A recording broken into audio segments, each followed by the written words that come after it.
करणी बाधेवर उपाय. एका पांढऱ्या कपड्यामध्ये एक गाठीची हळद घ्यावी, एक सुपारी, थोडेसे अखंड तांदूळ, 5 टेकस म्हणजे चपलांना मारण्याचे खिळे किंवा त्याला चुकासुद्धा म्हणतात, ते 5 घ्यावे. 5 टाचण्या घ्याव्या, एक बिबा घ्यावा आणि ते घरामध्ये बांधून कुठेही ठेवावे. यातील वस्तू या सर्व करणीला विरोध करणाऱ्या आहेत. त्यामुळे करणीची शक्ती क्षीण होत जाऊन करणी नष्ट होते किंवा ज्या व्यक्तीनं करणी केलेली आहे त्या व्यक्तीकडे ती माघारी जाते. हा इतका चमत्कारी उपाय आहे की हा उपाय केल्यात तुमच्या घरामध्ये कुठलीही करणी किंवा कुठलीही निगेटिव्हिटी येणारच नाही आणि असेल तर ती माघारी जाईल.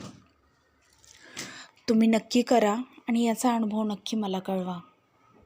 माझ्या चॅनलला सबस्क्राईब, लाईक आणि शेअर करायला विसरू नका.